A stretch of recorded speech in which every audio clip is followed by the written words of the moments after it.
Hello everyone, कैसे हैं आप सभी। आई होप आप सब अच्छे होंगे और अपने बोर्ड्स की तैयारी अच्छे से कर रहे होंगे। इससे पहले वाली वीडियो में हमने principles of inheritance and variation chapter के कुछ मल्टीपल चॉइस क्वेश्चंस किए थे। अब हम उन्हीं और सारे क्वेश्चंस करेंगे। तो ये उसी वीडियो का सेकंड पार्ट है, तो शुरू करते हैं। Genes are located very close to one another on the same chromosome, tend to be transmitted together, are called as allelomorphs, identical genes, linked genes और recessive genes। यहाँ पर ये पूछ रहा है कि जीन्स जो कि एक दूसरे से बहुत ज़्यादा क्लोज है और सेम क्रोमोसोम पर प्रेजेंट है, क्या होता है कि वो इतने क्लोज है कि वो अगली जनरेशन में साथ में ट्रांसमिट होंगे या साथ में इनहेरिट होंगे। तो ऐसे जीन्स को हम क्या बोलेंगे? अलीलोमॉर्फ्स कहेंगे या आइडेंटिकल जीन्स कहेंगे, लिंक्ड जीन्स कहेंगे या रेसेसिव जीन्स कहेंगे।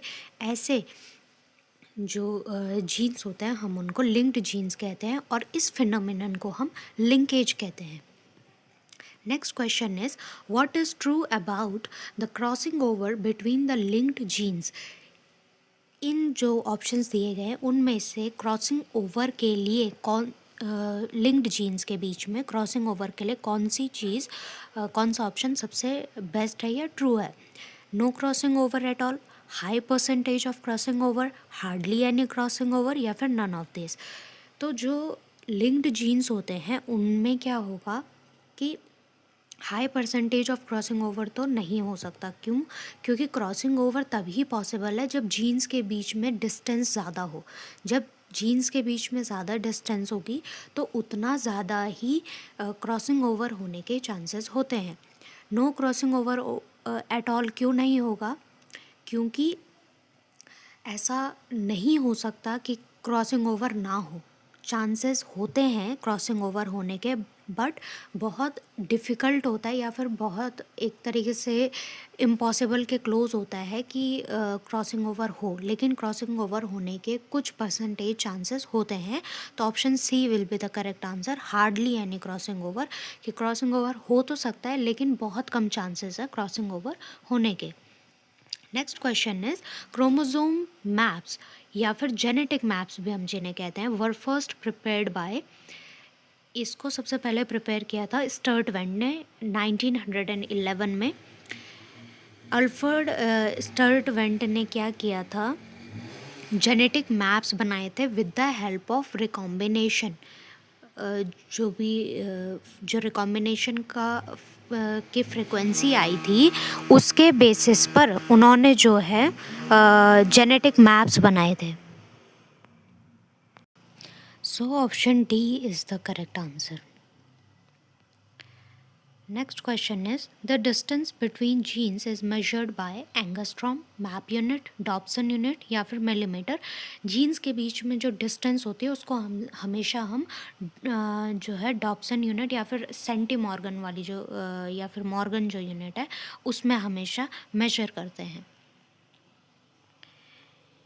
Next question is which of the following is suitable for experiment on linkage. तो लिंकेज में जब भी हम एक्सपेरिमेंट करते हैं तो हमेशा होमोजाइगस कंडीशन में जब जो भी पेरेंट हैं उनमें जब होमोजाइगस कंडीशन होगी एलील्स की, तभी जो है लिंकेज के एक्सपेरिमेंट के लिए वो ही पेरेंट जो है सूटेबल होते हैं। क्यों?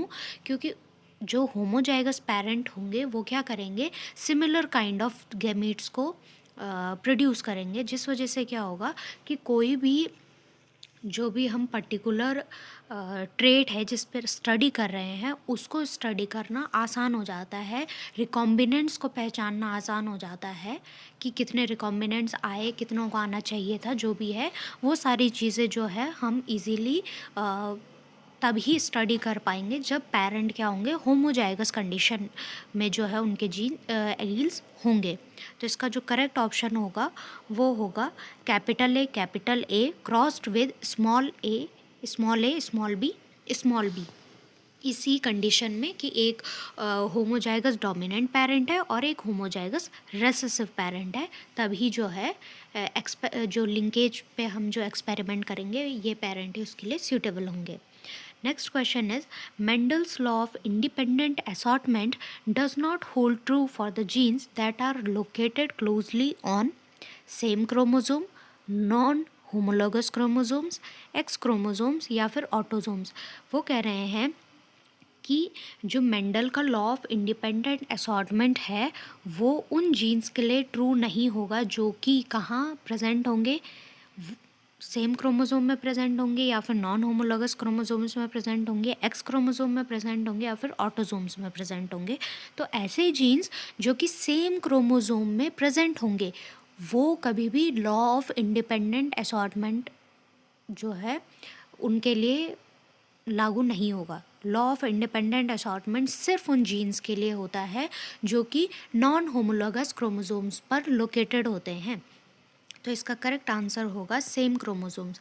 सेम क्रोमोसोम्स पर प्रेजेंट जीन्स कैसे जीन्स होते हैं? लिंक्ड जीन्स होते हैं। जब वो लिंक्ड हैं तो वो क्या होंगे? अलग अलग सेग्रीगेट नहीं होंगे। सेग्रीगेट नहीं होंगे तो लॉ ऑफ इंडिपेंडेंट असॉर्टमेंट वो फॉलो नहीं करेंगे। Next question is, if linkage was known at the time of Mendel, then which of the following laws he would not have been able to explain? वो कह रहे हैं कि अगर Mendel के टाइम पर लिंकेज जो है वो पता होता तो ऐसा कौन सा लॉ है मेंडल का जो कि मेंडल कभी भी जस्टिफाई नहीं कर पाते, उसको कभी भी एक्सप्लेन नहीं कर पाते? Law of dominance, law of independent assortment, law of segregation या फिर law of purity of gametes. तो लॉ ऑफ जो इंडिपेंडेंट असॉर्टमेंट है उसको वो कभी भी एक्सप्लेन नहीं कर पाते। क्यों? क्योंकि लॉ ऑफ इंडिपेंडेंट असॉर्टमेंट के अकॉर्डिंग जितने भी जो जीन्स के जो अलील्स हैं वो क्या होंगे? अलग अलग सेग्रीगेट होंगे और एक वो मीन्स एक दूसरे से जुड़े हुए नहीं होंगे। उनके अकॉर्डिंग जीन्स जो हैं वो एक दूसरे से जुड़े नहीं हैं। जैसे येलो राउंड सीड्स हैं तो उन्होंने कहा कि येलो राउंड सीड्स दोनों एक दूसरे से जुड़े, ये जो दोनों कैरेक्टर्स हैं, ये जो जीन्स हैं वो एक दूसरे से जुड़े नहीं हैं, वो दोनों अलग अलग सेग्रीगेट होंगे। इन द नेक्स्ट जनरेशन जो भी होगी उसमें वो अलग अलग सेग्रीगेट होंगे, वो एक साथ नहीं होंगे। जो येलो और राउंड वाला जो जीन्स है उनके अकॉर्डिंग ये है law of independent assortment. Linkage क्या कहता है कि दो जीन्स के बीच में लिंकेज होगा। अगर दो जीन्स एक दूसरे के पास में हैं, सेम क्रोमोसोम में प्रेजेंट है, तो वो नेक्स्ट जनरेशन में वैसे ही चले जाएंगे। यानी कि जहाँ पर हमको येलो राउंड पेरेंट को जब हमने क्रॉस करवाया रिंकल्ड ग्रीन पेरेंट के साथ तो हमको क्या मिले? येलो रिंकल्ड सीड भी मिले, राउंड ग्रीन सीड्स भी मिले। ये है law of independent assortment. Linkage के अकॉर्डिंग अगर येलो राउंड जो जीन्स है वो अगर एक दूसरे के साथ लिंक्ड हैं अगर मान लीजिए, तो येलो राउंड सीड्स कभी भी अलग नहीं होंगे, वो नेक्स्ट जनरेशन में सेम टू सेम वैसे ही जाएंगे। यानी कि नेक्स्ट जनरेशन में हमको राउंड ग्रीन सीड्स नहीं मिलेंगे, हमेशा येलो राउंड सीड्स ही मिलेंगे। तो करेक्ट ऑप्शन होगा यहाँ पर law of independent assortment. Next question is, which of the following are the reasons for Mendel's success? Mendel की सक्सेस के लिए सबसे ज़्यादा सुटेबल रीज़न क्या थे? यूसेज ऑफ प्योर लाइन्स और pure breeding varieties, consideration of one character at a time, maintenance of statistical records of experiments या फिर knowledge of linkage and incomplete dominance. तो option number first, second, third correct होगा, fourth नहीं होगा क्योंकि उस समय पर मेंडल के टाइम पर लिंकेज या फिर इनकम्प्लीट डोमिनेंस का कोई भी कॉन्सेप्ट नहीं पता था। तो उन्होंने प्योर ब्रीडिंग और प्योर वैरायटीज़ का इस्तेमाल किया, प्योर लाइन्स या फिर प्योर ब्रीडिंग वैरायटीज़ का इस्तेमाल किया। प्योर ब्रीडिंग वैरायटीज़ का मतलब होता है ऐसी वैरायटीज़ जिनके अंदर जीन जो एलील्स हैं वो होमोजाइगस कंडीशन में हैं। और उन्होंने क्या किया, एक टाइम पर एक कैरेक्टर लिया, तो इससे क्या हुआ, उनकी स्टडी और मीन्स कन्फ्यूजन उनकी स्टडी में नहीं हुआ एक कैरेक्टर को एक टाइम पर लेने की वजह से। मेंटेनेंस ऑफ स्टैटिस्टिकल रिकॉर्ड्स जो है उन्होंने रखे, उन्होंने जो भी एक्सपेरिमेंट किया उसके रिकॉर्ड्स को मेंटेन किया कि इस एक्सपेरिमेंट से मुझे ये रिज़ल्ट मिला या इससे ये मिला, और साथ में फिर कंक्लूजन उन्होंने निकाला। तो इसलिए option number D will be the correct, no, option B will be correct, first, second और थर्ड वाला।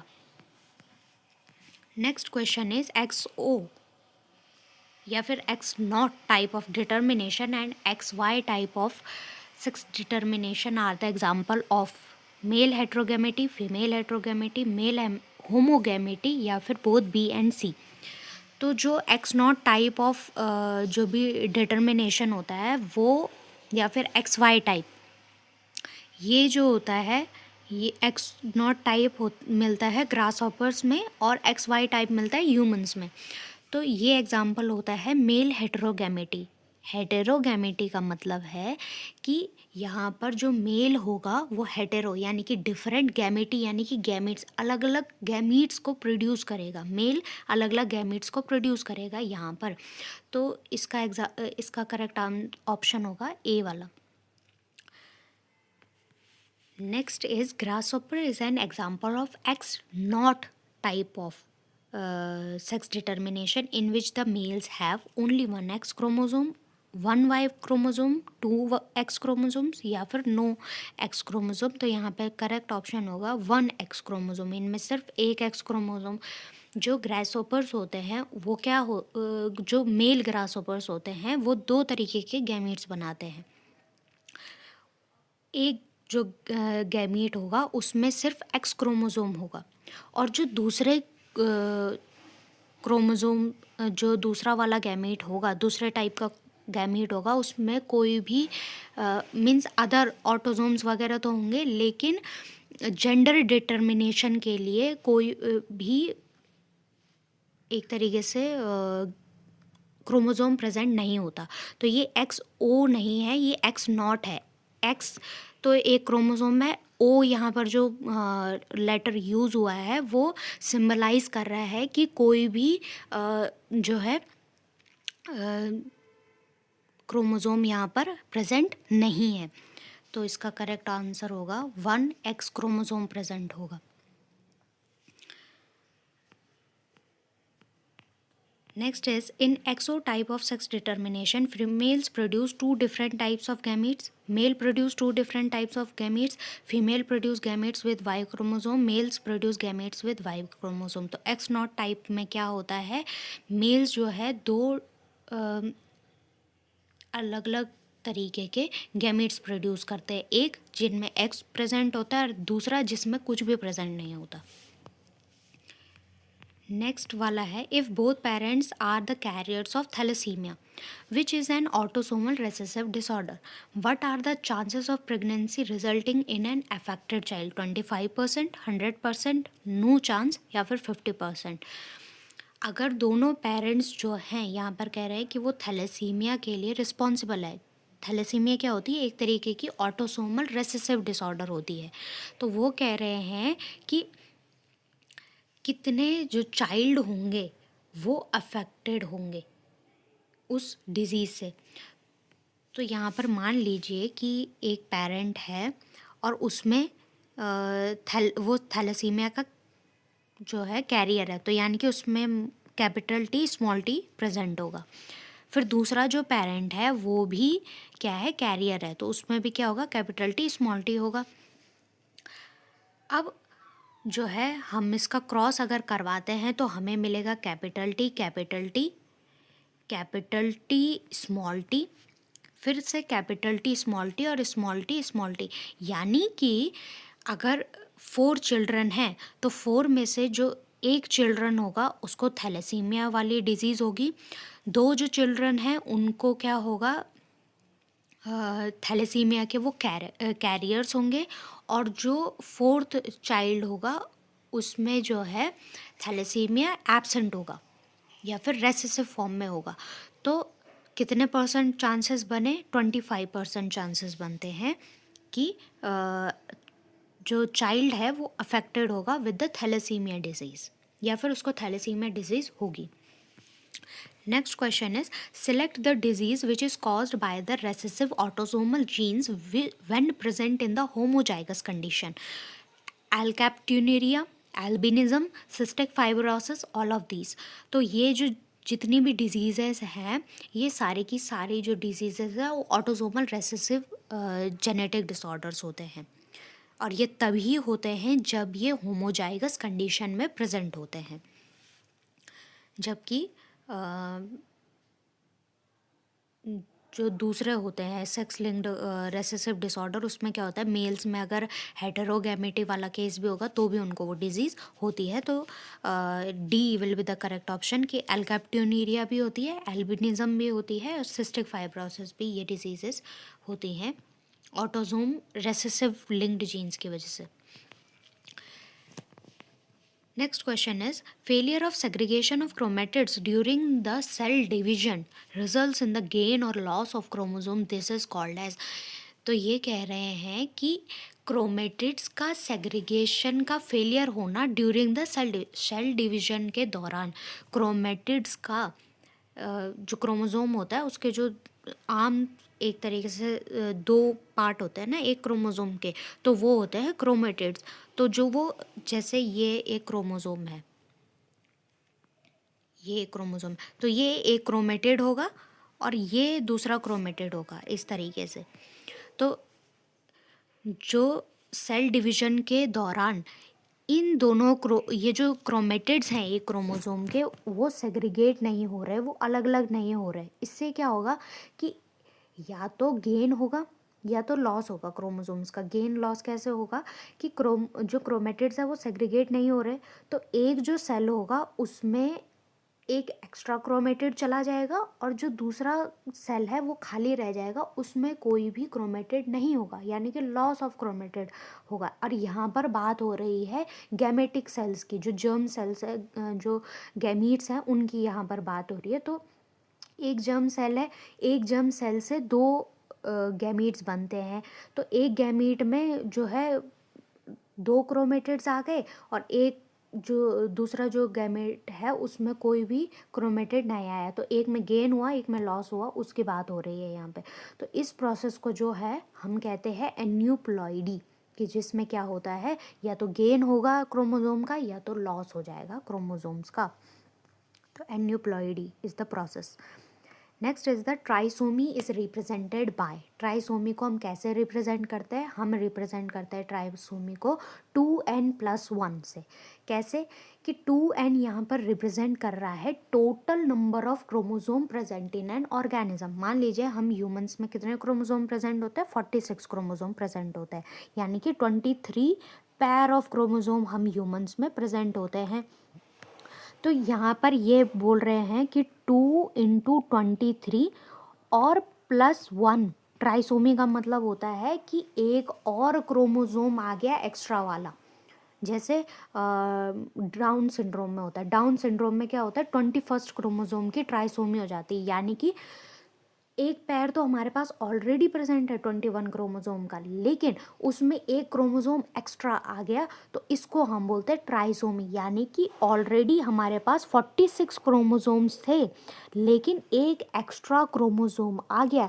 ये एग्जांपल होता है एन्यूप्लॉइडी का, एक एक्स्ट्रा, जैसे उसमें क्रोमेटिड अलग अलग नहीं हो पा रहे, तो क्या होता है कि गेन होता है क्रोमेटिड्स का। तो ये वही वाला केस है कि 46 क्रोमोसोम हमारे पास ऑलरेडी प्रेजेंट है लेकिन एक एक्स्ट्रा क्रोमोसोम आ गया, तो टोटल कितने हो गए 47। तो ये होता है ट्राइसोमी को इस तरीके से हम रिप्रेजेंट करते हैं।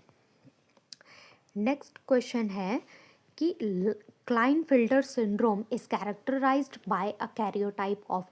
क्लाइनफिल्टर सिंड्रोम का कैरियोटाइप क्या होता है? कैरियोटाइप एक तरीके से क्रोमोसोम्स का ग्राफिक रिप्रेजेंटेशन होता है कि जब हम क्रोमोसोम्स को दिखाते हैं कि कितने क्रोमोसोम प्रेजेंट है, कौन सा पहला है, कितने पैर में है, ये सारी चीज़ें जब हम एक तरीके से शो करते हैं, दिखाते हैं, तो वो हो गया कैरियोटाइप। तो क्लाइनफिल्टर सिंड्रोम को हम कैसे रिप्रेजेंट करते हैं, XXY। जब मेल्स में क्या होता है एक एक्स्ट्रा X क्रोमोसोम आता है, तो क्या होता है क्लाइनफेल्टर में कि जो मेल्स होते हैं उनमें थोड़े से फेमिनाइन कैरेक्टरिस्टिक्स आ जाते हैं और जो मैस्कुलाइन कैरेक्टरिस्टिक्स होते हैं वो कम हो जाते हैं. Next question is this abnormality occurs due to monosomy 2n-1. The individual has 2n equals to 45 chromosomes with 44 plus XO genotype. कहने का मतलब क्या है कि ये यहाँ पर एक एबनॉर्मेलिटी के बारे में पूछा जा रहा है कि ऐसी एबनॉर्मेलिटी जो कि क्या होती है, मोनोसोमी की वजह से होती है. मोनोसोमी क्या होता है कि जब हमारे पास एक क्रोमोसोम कम हो जाता है, टोटल नंबर ऑफ क्रोमोसोम्स में एक क्रोमोसोम अलग हो गया. जैसे ह्यूमंस में है तो ह्यूमंस में 46 क्रोमोसोम्स है. ये 46 क्रोमोसोम को हम कैसे भी लिख सकते हैं, 23 पैर में लिख सकते हैं. तो हमारे पास 2 × 23 क्रोमोसोम्स प्रेजेंट होते हैं. इसमें से कह रहे हैं कि एक क्रोमोसोम माइनस हो जाएगा, यानी कि टोटल 45 क्रोमोसोम हमारे पास बचते हैं in the case of monosomy. तो मोनोसोमी के केस में 45 क्रोमोसोम्स प्रेजेंट होंगे. तो यहाँ पर बोल रहे हैं कि इंडिविजुअल के पास क्या होंगे, टोटल 45 क्रोमोसोम होंगे और उसका जीनोटाइप क्या होगा, 44 प्लस XO जीनोटाइप. तो ये जो होता है 44 प्लस X0 जीनोटाइप, ये होता है टर्नर सिंड्रोम में, जो कि किस में होता है, फीमेल्स में होता है. फीमेल्स में क्या होता है कि X0 टाइप ऑफ जीनोटाइप आता है. तो क्या होता है कि जो भी फेमिनिन कैरेक्टरिस्टिक्स होती हैं वो कम हो जाती हैं in the female. Masculine characteristics नहीं आती फीमेल्स में, उनमें जो फेमिनाइन कैरेक्टरिस्टिक्स होती हैं वो कम होती हैं. Next question is females with Turner syndrome है. ऐसी फीमेल्स जिनमें कि टर्नर सिंड्रोम है उनमें स्मॉल यूटेरस होगा, रूडिमेंट्री ओवरीज होंगी, अंडर डेवलप्ड ब्रेस्ट्स होंगी, या फिर ये सब होगा. तो सब कुछ होगा. क्यों? क्योंकि उनमें फेमिनाइन कैरेक्टरिस्टिक्स का जो डेवलपमेंट होता है वो रूडिमेंट्री होता है, यानी कि वो डेवलपमेंट मीन्स वो अंडर डेवलप्ड होती हैं. जो भी फीमेल्स होती हैं उनमें जो फेमिनाइन कैरेक्टरिस्टिक्स आने चाहिए थे वो अंडर डेवलप होते हैं, फुल्ली डेवलप कभी भी नहीं हो पाते टर्नर सिंड्रोम में. क्यों? क्योंकि एक एक्स क्रोमोसोम एब्सेंट है उनमें. All of these will be the correct answer. Next question is all genes located on the same chromosome. सारे जो यहाँ पर एक केस दिया जा रहा है कि सारे के सारे जो भी जीन्स है वो एक ही क्रोमोसोम में प्रेजेंट है. तो क्या होना चाहिए? Form different groups depending upon their relative distance, form one linkage group, will not form any linkage groups, form interactive groups that affect the phenotype. तो एक क्रोमोसोम पर प्रेजेंटेड जितने भी एक क्रोमोसोम पर लोकेटेड जितने भी जीन्स हैं वो सारे के सारे एक लिंकेज ग्रुप बनाते हैं हमेशा. फिर उनकी डिस्टेंस मैटर नहीं करती. एक क्रोमोसोम पर प्रेजेंट जीन्स हमेशा एक ही लिंकेज ग्रुप को बनाएंगे. हाँ, उनके बीच में डिस्टेंस का होगा कि कितने लिंक्ड है कितने लिंक्ड नहीं है, लेकिन एक ही लिंकेज ग्रुप वो हमेशा फॉर्म करेंगे. तो option B will be the correct answer. Next question is condition of a karyotype 2n+1 and 2n+2 are called aneuploidy. इसको हम क्या बोलते हैं? एन्यूप्लॉइडी. एन्यूप्लॉइडी में क्या होता है? गेन होता है या तो लॉस होता है. तो ये एग्जाम्पल होता है एन्यूप्लॉइडी का कि यहाँ पर एक जो है क्रोमोसोम है उसका या तो गेन हो रहा है या तो लॉस हो रहा है, या फिर दो क्रोमोसोम्स का गेन हो रहा है. तो इस कंडीशन के कैरियोटाइप को हम हमेशा एन्यूप्लॉइडी बोलते हैं.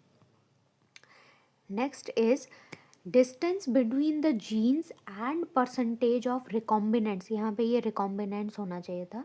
Shows a direct relationship, an inverse relationship, a parallel relationship, या फिर नो रिलेशनशिप. यहाँ पर बोल रहे हैं कि जीन्स के बीच की दूरी और रिकॉम्बिनेंट्स के होने का परसेंटेज कैसा रिलेशनशिप शो करते हैं. तो ये हमेशा डायरेक्ट रिलेशनशिप को शो करते हैं. कैसे? जितनी ज़्यादा डिस्टेंस होगी जीन्स के बीच में उतना ज़्यादा रिकॉम्बिनेंट्स के बनने के चांसेस है. रिकॉम्बिनेंट्स क्या होते हैं? वर्ड का मतलब होता है दोबारा, कॉम्बिनेंट्स का मतलब कॉम्बिनेशन, कि ऐसा कॉम्बिनेशन जो कि नया बन रहा है, दोबारा बन रहा है। यानी कि मान लीजिए कि पेरेंट्स में जो है वो है, उनमें एक पर्टिकुलर कॉम्बिनेशन है जीन्स का, ठीक है, और जो दूसरा पेरेंट है उसमें भी एक पर्टिकुलर कॉम्बिनेशन है जीन्स का। नेक्स्ट जो उनकी प्रोजेनी आई, उनमें जो है मिक्सचर है उन दोनों के कॉम्बिनेशन का, तो इसको ही हम बोलेंगे रिकॉम्बिनेशन, और ऐसे ऑफस्प्रिंग को हम बोलेंगे रिकॉम्बिनेंट। तो इन यहाँ पर ये पूछा जा रहा है कि डायरेक्ट रिलेशनशिप इसीलिए है क्योंकि जितना ज़्यादा जीन्स के बीच में डिस्टेंस होगा उतना ज़्यादा क्रॉसिंग ओवर होगा, उतनी ज़्यादा वेरिएशन होगी, जिससे क्या होगा, उतने ज़्यादा रिकॉम्बिनेशन होने के चांसेस होते हैं। वहीं अगर यहाँ पर पूछा जाता कि लिंकेज और रिकॉम्बिनेशन के बीच का या फिर रिकॉम्बिनेंट्स के परसेंटेज के बीच का रिलेशनशिप कैसा होगा, तो वो इनवर्स रिलेशनशिप होगा। क्यों? क्योंकि लिंकेज जितना ज़्यादा होता है उतना क्या होता है, कम रिकॉम्बिनेशन या फिर रिकॉम्बिनेंट्स का परसेंटेज होता है। क्यों? क्योंकि जीन्स जितने ज़्यादा लिंक्ड होंगे उतने कम चांसेस होते हैं क्रॉसिंग ओवर होने के। और क्या होता है, रिकॉम्बिनेंट्स जब जीन्स लिंक्ड हैं, एक दूसरे के साथ जुड़े हुए हैं, वैसे के वैसे ट्रैवल कर रहे हैं, तो रिकॉम्बिनेशन होने के चांसेस कम हो जाते हैं या फिर बिल्कुल ही नहीं होते। तो करेक्ट ऑप्शन इसमें होगा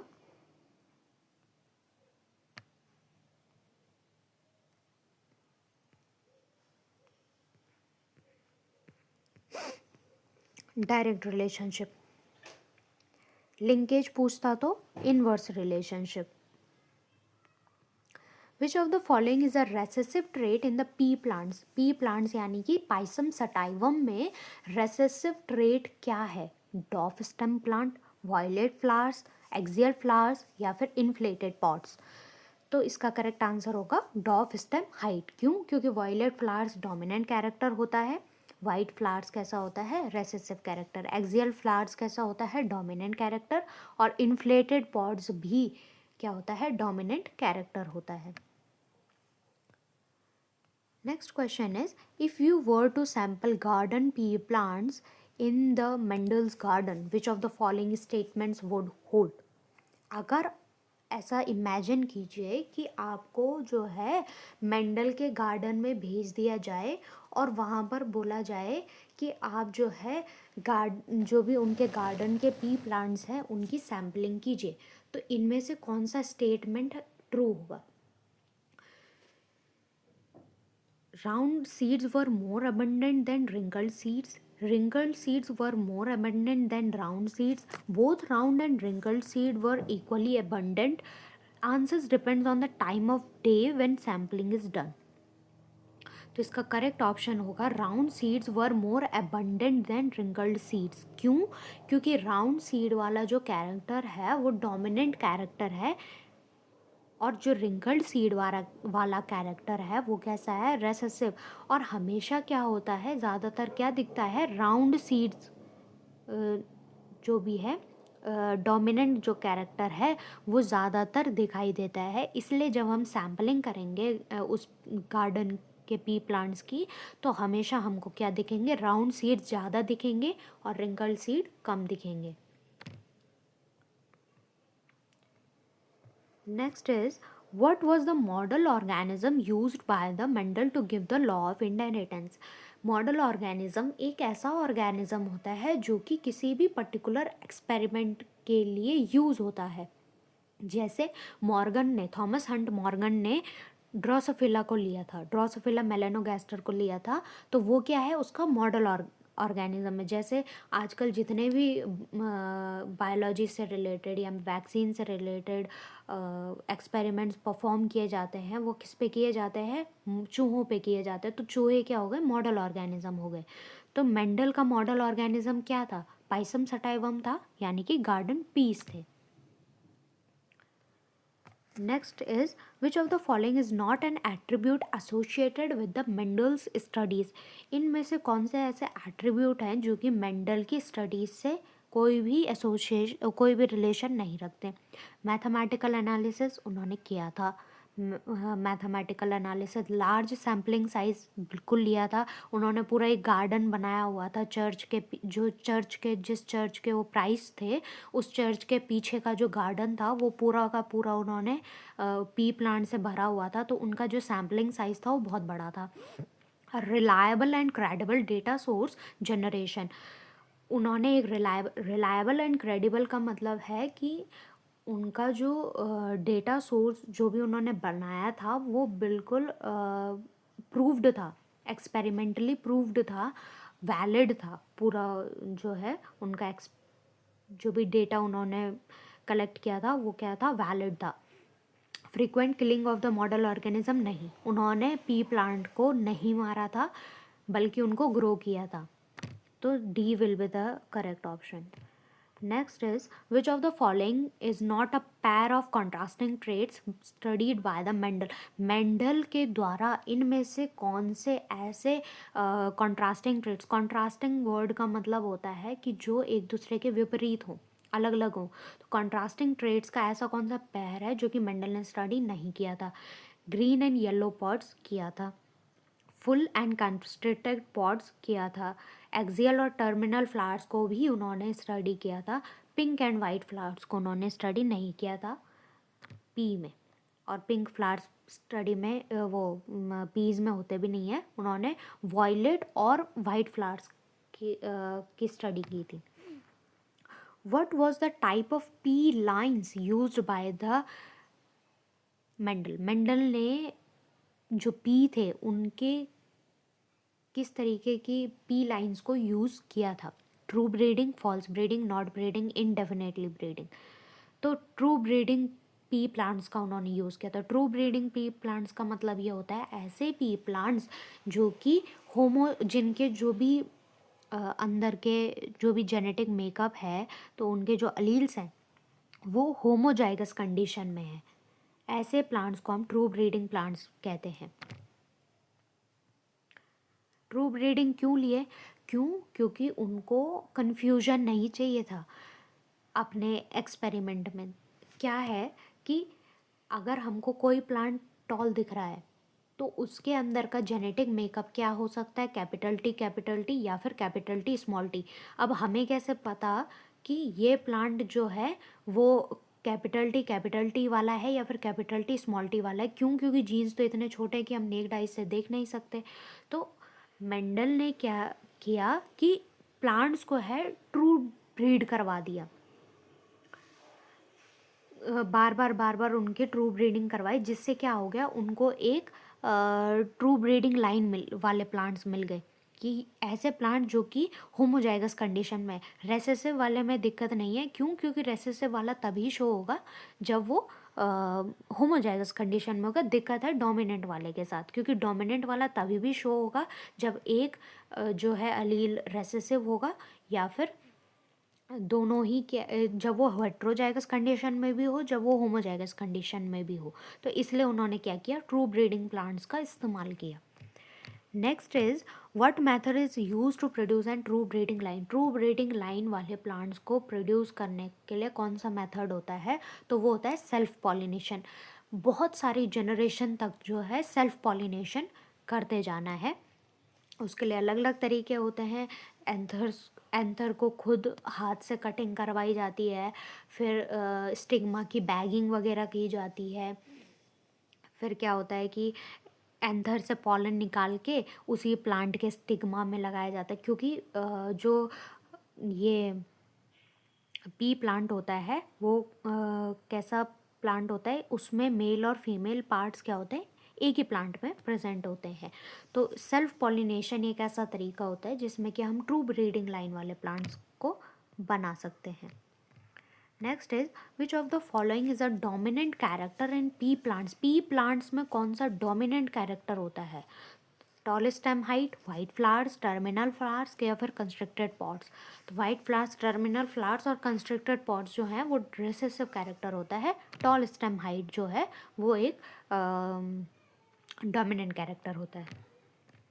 If a genetic disease is transferred from a phenotypically normal but carrier female to only some of the male progeny, तो disease is, कह रहे हैं कि अगर एक phenotypically normal यानी कि एक ऐसी फीमेल जो कि फिजिकली सही है, उसको कोई भी जेनेटिक डिसऑर्डर नहीं है, लेकिन वो एक पर्टिकुलर जेनेटिक डिसऑर्डर की कैरियर है, तो और वो जो है उसकी उसके जो चाइल्ड है, मेल चाइल्ड है, सिर्फ उनमें ही ये जो डिजीज़ है वो गई। एक ऐसी फीमेल जो कि फिनोटिपिकली नॉर्मल है, उसको कोई डिजीज़ नहीं है, लेकिन उसके जो मेल चाइल्ड हैं, सिर्फ मेल चाइल्ड, उनको क्या है, डिजीज़ हो रखी है। वो खुद डिजीज़ नहीं हो रखी है, उसके मेल चिल्ड्रन को डिजीज़ हो रखी है। तो ऐसा जो जेनेटिक डिसऑर्डर होता है वो सेक्स लिंक्ड रेसेसिव डिसऑर्डर होता है। क्यों? क्योंकि यहाँ पर क्या है, फीमेल में जो एक्स क्रोमोसोम है सिर्फ कैसे होते हैं, पैर में होते हैं। तो जो 2 एक्स क्रोमोसोम्स में से सिर्फ एक एक्स क्रोमोसोम में जो है उसका जीन है उस जेनेटिक डिसऑर्डर का, और मेल्स में क्या होता है, सिर्फ एक ही एक्स क्रोमोसोम होता है। तो क्या होगा, मेल्स में ये डिजीज़ होगी, फीमेल्स में नहीं होगी। फीमेल में क्यों नहीं होगी? क्योंकि फीमेल में 2 एक्स क्रोमोसोम होते हैं। तो 2 एक्स क्रोमोसोम होने की वजह से क्या होता है कि फीमेल्स में जो एक्स क्रोमोसोम जिसमें कि उस जेनेटिक डिसऑर्डर का जीन नहीं है, वो उसको दबा देगा, जिसमें कि जिस एक्स क्रोमोसोम में जीन है। तो फीमेल्स को नहीं होगी, लेकिन मेल्स को होगी। क्यों? क्योंकि मेल्स में दबाने के लिए दूसरा एक्स क्रोमोसोम नहीं है, सिर्फ एक ही एक्स क्रोमोसोम है। तो D will be the correct option. Next question is, in sickle cell anemia, glutamic acid is replaced by valine. Which of the following triplet codes for valine? Sickle cell anaemia disorder क्या होता है, genetic disorder. इसमें क्या होता है कि जो red blood cells होते हैं उनका जो शेप है वो कैसा हो जाता है, सिकल लाइक हो जाता है। सिकल लाइक मतलब दोनों एंड्स से पॉइंटेड हो जाता है, जिस वजह से क्या होता है, इन आरबीसीज की लाइफ स्पैन बहुत कम होती है। लाइफ स्पैन कम होने की वजह से क्या होता है कि ये जल्दी मर जाएंगे, तो बॉडी में खून की कमी हो जाएगी। इसीलिए इस डिज़ीज़ को सिकल सेल एनीमिया कहते हैं। इस डिज़ीज़ में क्या होता है कि जो हीमोग्लोबिन की चेन होती है, उस हीमोग्लोबिन चेन में जो 6th पोजीशन होती है, जो हीमोग्लोबिन की चेन में जो बीटा वाली चेन होती है, उस बीटा वाली चेन में जो 6th पोजीशन होती है, उस 6th पोजीशन में जो होता है ग्लूटामिक एसिड जो ग्लूटामिक एसिड वाला अमाइनो एसिड है वो प्रेजेंट होता है। लेकिन इस डिजीज़ में क्या होता है, जेनेटिक डिसऑर्डर है ये, तो क्या होता है कि ग्लूटामिक एसिड 6th पोजीशन पर प्रोड्यूस होना चाहिए था, लेकिन 6th पोजीशन पर प्रोड्यूस ग्लूटामिक एसिड होने के बजाय वलीन प्रोड्यूस हो जाता है, जिस वजह से क्या होता है कि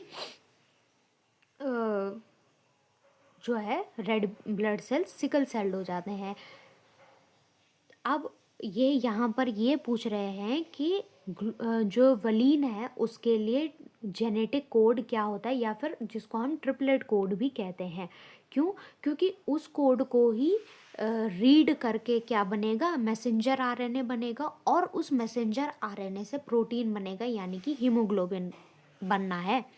तो जेनेटिक कोड क्या होता है वलीन के लिए, वो होता है GUG। होना क्या चाहिए था, ग्लूटामिक एसिड के लिए क्या होता है, GAG होता है। अब जो इसमें जीन में क्या आ गई है, गड़बड़ आ गई है। ग्लूटामिक एसिड के लिए होता है GAG।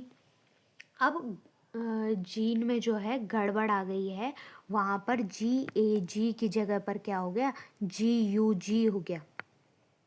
मैसेंजर आरएनए में क्या होना चाहिए था, GAG होना चाहिए था, लेकिन मैसेंजर आरएनए में GUG हो गया। तो इस वजह से क्या होता है कि ग्लूटामिक एसिड की जगह पर क्या प्रोड्यूस हो गया, वलीन प्रोड्यूस हो गया, और इसलिए क्या होगा, red BC red blood cells जो है वो सिकल सेल हो जाएंगे। तो करेक्ट ऑप्शन होगा यहाँ पर GUG वलीन के लिए। ये मैसेंजर आरएनए की बात हो रही है क्योंकि ट्रिपलेट कोड्स जो हैं वो मैसेंजर आरएनए में होते हैं। नेक्स्ट जो है वो है person having a genotype IAIB would show the blood group as AB। This is because of, यहाँ पर कह रहे हैं कि एक आदमी का जो ब्लड ग्रुप के लिए जीनोटाइप है वो क्या है IAIB, और उस आदमी का जो ब्लड ग्रुप होगा वो क्या होगा AB होगा। ऑफ कोर्स ऐसा क्यों होता है, क्योंकि कोडोमिनेंस की वजह से कि A और B दोनों के दोनों क्या है डोमिनेंट कैरेक्टर्स हैं, सॉरी डोमिनेंट अलील्स है। तो डोमिनेंट अलील्स है तो वो क्या करते हैं सिर्फ A प्रोड्यूस होने के या फिर सिर्फ B प्रोड्यूस होने के बजाय दोनों ही एक साथ जो है कैरेक्टर शो हो जाता है। तो इसलिए क्या होगा, ये एग्जांपल होगा कोडोमिनेंस का कि जब AB ब्लड ग्रुप दोनों AB ब्लड ग्रुप जो है उस आदमी में मिलेगा। नेक्स्ट क्वेश्चन इज ZZ और ZW type of determination is seen in. ZZ और ZW टाइप किस में मिलता है, फाउल्स में, जो भी बर्ड्स होती हैं, या फिर कुछ रेप्टाइल्स में ये मिलता है। तो इसका करेक्ट ऑप्शन होगा पीकॉक, क्योंकि प्लैटिपस एक मैमल है, स्नेल्स और कॉकरोच इन्वर्टिब्रेट्स हैं, तो इसका करेक्ट ऑप्शन पीकॉक होगा।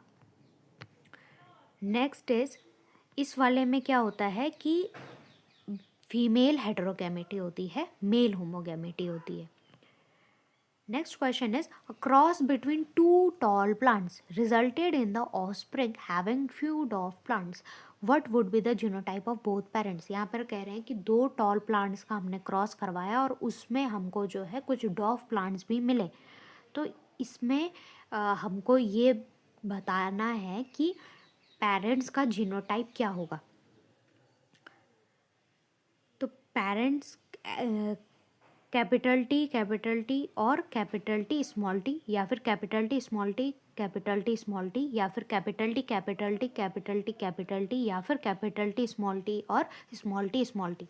तो सबसे पहले तो D वाला ऑप्शन नहीं होगा, क्यों, क्योंकि इसमें एक पेरेंट क्या है रेसेसिव वाला है स्मॉल टी, और यहाँ पर बोला जा रहा है कि दोनों प्लांट्स क्या हैं टॉल हैं।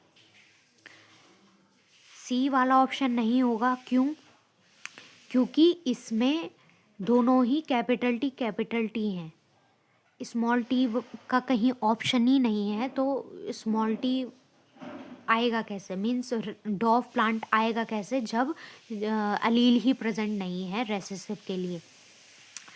A वाला नहीं होगा, क्योंकि इसमें अगर क्रॉस हम करवाएंगे तो बार बार टॉल प्लांट्स ही बनेंगे, हमको रेसेसिव प्लांट तभी या फिर डॉफ प्लांट सिर्फ तभी मिलेगा जब हमारे पास होमोजाइगस कंडीशन होगी। तो होमोजाइगस कंडीशन सिर्फ कैपिटल T स्मॉल टी और कैपिटल T स्मॉल टी के ही केस में मिलेगा, क्योंकि इसमें हमको दोनों स्मॉल टी एक साथ क्रॉस करके बन जाएंगे ऑफस्प्रिंग डॉफ वाले।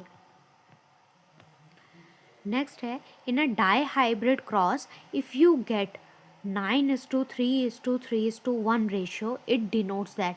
एक डाई हाइब्रिड क्रॉस आपने किया और आपको जो है उसमें 9:3:3:1 का रेशियो मिल रहा है, तो इस रेशियो का मतलब क्या है, the alleles of the two genes are interacting with each other, it is a multigenic inheritance, it is a case of multi-allelism, the alleles of two genes are segregating independently।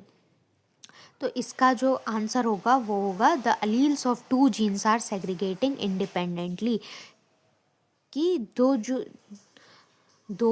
जो jeans हैं उनके जो alleles हैं, दो jeans यहाँ पर कौन कौन से, जैसे हमने कौन सा लिया था डायहाइब्रिड में, येलो राउंड वाला लिया, तो येलो राउंड में क्या है कि येलो और राउंड दोनों जीन्स के अलील्स क्या हो रहे हैं इंडिपेंडेंटली सेग्रीगेट हो रहे हैं, और येलो वाला जो है वो रिंकल्ड के साथ भी जा रहा है और राउंड वाला जो है वो ग्रीन के साथ भी जा रहा है।